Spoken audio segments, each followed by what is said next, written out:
Hi guys, welcome back to my channel. ඔයාලට කොහොමද? මම හිතනවා ඔයාලා හැමෝම හොඳින් ඇති කියලා. ඔන්න ඉතින් අද ගෙනාවේ O-level A-level කරන නංගිලා මාලිලාට ගොඩක් වැදගත් වෙන වීඩියෝ එකක්.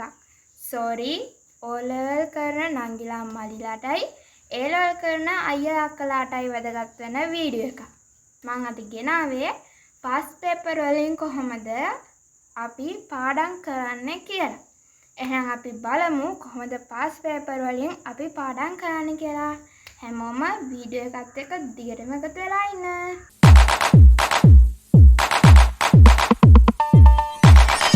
ඇත්තටම past paper එකක් කියන්නේ ඔයාලාගේ ප්‍රතිඵලයට සැලකිය යුතු තරම් වෙනසක් කරන්න පුළුවන් ආයුධයක් කිව්වොත් මම වැරදි නෑ මං හිතන විදිහට. ඉතින් අපි බලමු කොහොමද මේක හරි විදිහට කරන්නේ කියලා. මම මේක පියවර විදිහට කියන්නම්. පියවර අංක 1 ඔයාලා ඉස්සෙල්ලාම O-level කරන නංගිලා මාලිලා නම් ඔයාලට අමාරු විෂයට අදාළ පොත් ගන්න past paper පොත්. ඊට පස්සේ A-level කරන අයියෙක් හරි අක්කෙක් හරි නම් ඔයාලා කරන විෂයන් 3ට අදාළව පොත් ගන්න. ඒ කියන්නේ past paper පොත්. ඊටව අමතර පොත් ඒ කියන්නේ short notes ඔයාලගේ note පොත් class පොත් ඒ වගේ ඒවා ගන්න. ඒවා අමතර පොත්. මේ ඔක්කොම එක ළඟට අරන් තියාගන්න. ඊට පස්සේ ඔයාලා කැමති පාඩමක් තෝරගන්න. තෝරලා ඒ පාඩම හොඳට දෙපාරක් විතර කියවන්න. ඔයාලා කියවන්න කැමති කෙනෙක් නම් ඒ පාඩම තව පාරක් කියවුවට කමක් නැහැ. ඊට පස්සේ කොලයක් අරගෙන ඔයාලගේ පාඩමේ නමයි ඒ past paper එකේ අදාළ වර්ෂයයි දාලා කරන්න ගන්න. ඒක තමයි පියවර අංක 2. ඊට පස්සේ පියවර අංක 3 තමයි ඔයාලා තෝරගත්තු පාඩමට අදාළව. ඒ කියන්නේ ඔයා පළවෙනි පාඩම තෝරගත්තා නම් ඒ පාඩමට අදාළ MCQ ව්‍යුහගත රචනා ප්‍රශ්න තෝරගන්න ඕනේ. ඊට පස්සේ ඔයාලා MCQ කරනවා නම් MCQ එක කොලේ අයිනට වෙන්න කරන්න ඕනේ. MCQ ඔයාලා තෝරගත්තේ ප්‍රශ්න 10යි නම් ඒ කියන්නේ පාඩමට අදාළව තිබ්බේ ප්‍රශ්න 10යි නම් ඒ 10 ඔයාගේ කොලේ අයිනට වෙන්න ලියා ගන්න ඕනේ. ඊට පස්සේ කරලා ඉවර වෙලා ඔයා හරි වැරදි බලන්න. බලලා ඉවරුණාට පස්සේ ඔයාට ඔයාගේ වැරදි ඒවා තියෙනවානේ. ඒ කියන්නේ ඔයාගේ MCQ වැරදි ඒවා තියෙනවානේ.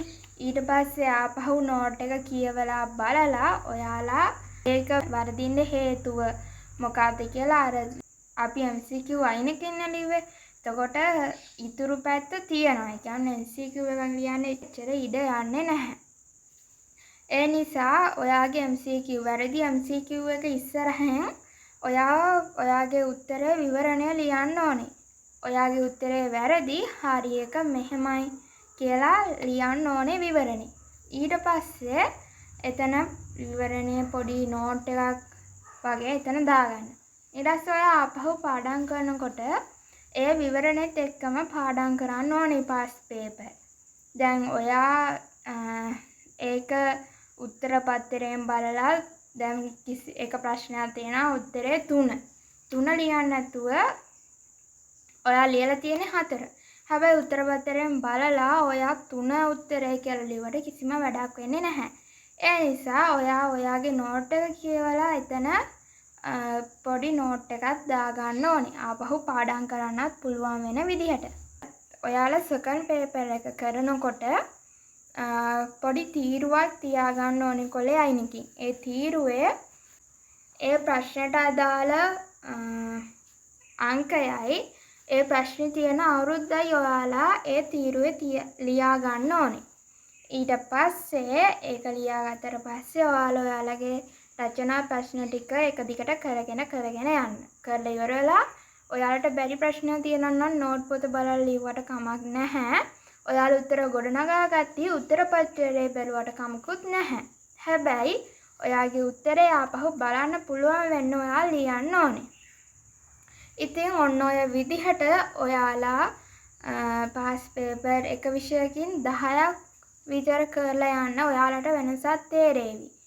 ඉතින් මේ වීඩියෝ එක වැදගත් වුණා කියලා හිතනවා නම් ඔයාලා මගේ channel එක subscribe කරන්න අමතක කරන්න එපා. like කරන්න, share කරන්න, comment කරන්න. එහෙනම් හැමෝමටම සුබ දවසක්. bye bye. ආපහු අලුත් වීඩියෝ එකකින් හම්බ වෙමු.